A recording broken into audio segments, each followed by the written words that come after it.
And now, it's Boomer Life, lifestyle discussion designed to make your life more engaging, meaningful, and complete. Celebrating the baby boomer generation, this is Boomer Life on CIL 650. Help, I need somebody. Help, not just anybody. Help, you know I need someone. Help. Welcome to Boomer Life on CL 650. I'm Joanne Sutton. I don't know about starting off the new year asking for help, but this is where we are today. A well thought out plan for your financial future is an integral part of building the life that you want for yourself and for your family. So on Boomer Life today, we're talking about your financial future. We're going to be speaking with JimDoyle, Senior Financial Consultant with Investors Group. Now, let me tell you a little bit about Jim.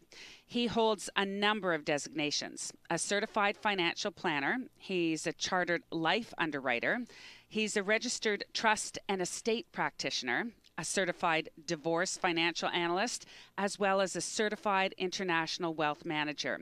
Jim has had a number of articles published in the Financial Times, the National Post, the Province, the Vancouver Sun. He's a frequent contributor to Business in Vancouver. Jim has appeared on the City TV Morning Show and the Bill Good Show, as well as the Family Matters television series on Check TV with Judge Harvey Brownstone. And he was speaking there on wills and estates, as well as family finances and divorce.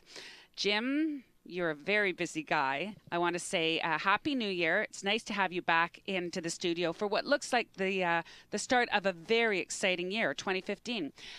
Do you want to share any stories from your holidays? Well, thank you, Joanne. What do they say? Out with the old and in with the new. So the first week of January, I said goodbye to one of my front teeth. Oh, no. Man, am I handsome now. Unfortunately, I've just got my temporary tooth, and it's taking a bit to get used to. Now, who knew popcorn could be so dangerous? Oh, my gosh. All I want for Christmas, actually all I want for New Year's is my one front tooth, right? Thank you. Oh, gosh. Now, there's something about the holidays that offers time to reflect on the good times with friends and family and to live well. The new year fills us with a sense of opportunity and new beginnings. So, unfortunately, we're just so busy doing the doing, so to speak, that we rarely have time to slow down and do the planning. Today, as we talk about planning for 2015, we really want you to take a look at what you've been doing with fresh eyes. The challenges, as I see them, are that people want different outcomes, but they don't know how to or where to start or to what steps to take. They're simply overwhelmed. Mm-hmm. I think it's important to look at the experiences that help us shape our view of money and investments. Together, let's make 2015 the year you take charge of your financial future. It sounds great. Now, statistics say by this time of the year, most Canadians have actually broken their New Year's resolutions. So for 2015, when it comes to our money and our investments, do you have some ideas for helping us set our resolutions or setting up some kind of an action plan? Yeah, it's not uncommon that we might be really ambitious and attempt to tackle multiple changes all at the same time, with the result being that we end up biting up more than we can chew. I'm going to suggest make it simple. Instead of focusing on multiple resolutions, pick a few that really matter. For your resolutions to succeed, you need a game plan that includes the hows and whys. Chances are, if you focus on too many changes at once, your focus might be divided and you run a higher risk of failing.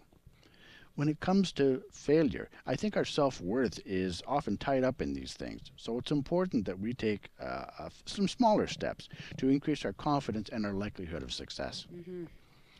Be realistic. My gosh, I can't overstress that one enough. For example, if you want to start saving and becoming a regular saver of, say, 10 to 15% of your income over the space of a year, start smaller with the idea that you can build up to that target over a period of time. I often suggest it's not the amount of the savings, but rather the consistency and the length of time committed to the habit. That's where the success comes from. When saving becomes a priority, you can accomplish more. Now, for those whose January Christmas bills have just come in, and a lot of families are dealing with this, they might be inclined to get a bit more serious about paying down debt and making better choices around how they use credit. So how does that old saying go? I think there was even a country song written about it at one point, that there's too much month at the end of the money. What about those people, and myself included, that say we just can't afford to save right now because we're paying off our debt? Yeah, I hear that a lot. If I could, I'd like to ask, what are your priorities? The thought of saving might be a ways down the list if your focus is on paying down debt. And we've all said it before, once I get out of debt, I'm going to start saving. Yet, if you never get out of debt, well, you know where that goes. Yeah. The first place to start could be stop using credit cards or limit their use. Cutting back is a conscious effort. If going cold turkey sounds too painful, consider limiting the use of credit. Consider cutting up the cards or putting them in an inaccessible place. If buying on credit comes easy, well, here's a trick. Consider putting the card in a bowl of water and place it in the freezer. I've heard this trick before. When the time comes, should you be tempted to use your card, maybe you'll have a little more time to consider your priorities before committing to a purchase.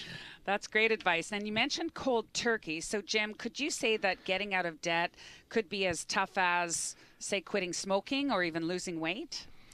Yeah, they're all tough mountains to climb. For the behavior to have an impact, it needs to be simple. It needs to be something you can easily manage, and it needs to be an action you'll take over and over until it becomes a habit. Remember, your goal should be to make your better behavior as easy to incorporate into your life as possible. And now, instead of trying to pay off all of the debt right away, consider actions that will stop adding to your debt. Then, look to activities that can add an element of structure to help you get your debt paid off over time. And for couples, this is huge. I want to offer this. Don't go it alone. Talk to each other. See each other as an accountability partner and enjoy your successes together. So I guess the real question here is, should people pay off debt before they start saving? Now, that's a really important question that I think a lot of people wrestle with. And I think it depends on your priorities. A lack of savings or emergency fund can keep you tied into a vicious credit cycle. While paying off debt may increase your cash flow, you may want to focus on paying off the most expensive debt first. I think there's a habit out there that we try and get rid of the biggest payment first instead. Mm-hmm. I'm not saying that this works for every individual, but often I like to look at a balance of the two, some debt reduction combined with some savings. Remember, it's the financial habits that we have and keep that determine our success with money. In my practice, getting cash management practices right is so essential to achieving financial success. And it takes time and effort, but it's well worth it. You have mentioned over time that you take a lot of great care in selecting which clients that you're going to work with. Why is the selection process so important to you, and why should it matter to the prospective client? I think it comes down to two things: integrity and managing expectations. I spend a great deal of time cultivating relationships with clients. I get to know what their expectations are and whether I can help deliver them. I want to know, do they take advice? And not only that, but how do they take advice? What has their investment experience been like? I want to create an environment where we ask each other lots of questions, and only then do we explore what working together might look like. When someone says they work with JimDoyle, I want that to mean something. Many investment advisors work with a portfolio minimum. So my question would be, do you have one? Does a client need a very specific amount of money to be able to use your services? I do have a portfolio minimum, and it's $250,000. However, I do relax this figure when I receive a referral and I'm asked to help someone out. Now, the reason behind the account minimum is that clients deserve reasonable assurances that I'm spending a significant portion of my time looking after their situation and ensuring that I'm available when they need me. Mm-hmm. So speaking of informed choices and transparency, it's pretty clear to me, and hopefully to some of our listeners by now, that this is a consistent factor in the way that you choose to practice. Well, Joanna, I'm happy to hear that. I work with a number of elderly clients who, if left to their own devices, wouldn't be that comfortable building a portfolio of dividend-paying stocks. Many of them lead busy lives and wouldn't welcome the responsibility. Part of what I bring to the table with clients is helping them understand what type of investments might fit their situation with transparency around costs and options, helping them make informed choices around which path might best suit their needs. So I can say from my own personal experience that financial discussions and the thought of even putting together a financial plan is a little bit overwhelming. So could you tell our listeners and paint us a picture about how you handle your approach? How do you deal with this? Well, first off, you're not alone. It's my responsibility to explore expectations and outline how the relationship will progress. This includes how the accounts will be managed, what fees will be charged, and what safeguards are in place to help manage risk. Understanding the behaviors that impact the client's comfort level is essential to building trust. People want actionable advice from a trusted source. Generally, we take a conservative approach to help you live comfortably today and protect your legacy for the future, but we'll also explain what it means to take a conservative approach. I also strongly believe in continuously investing in my own professional development and educating clients on what I do and how it is that I do it. This industry changes over time, and I think people need to adapt to the change to their best advantage. And we help support financially comfortable families with an understanding that family dynamics are complicated and often implicated when conflict arises due to money issues. And when we do this, we need to take a tactful approach to sensitive matters. If anything, there might be too much information available. This is where clients need help when it comes to sorting out the information to determine what's relevant to their situation. That's where we come in. Is anyone else involved in this process? Do you ever work with clients, your clients' accountants or lawyers, and why would this be important? Joanne and I strive to achieve the best outcomes for my clients, period. Part of the best outcome comes when your clients get the most value from their planning team. This includes their tax and legal advisors.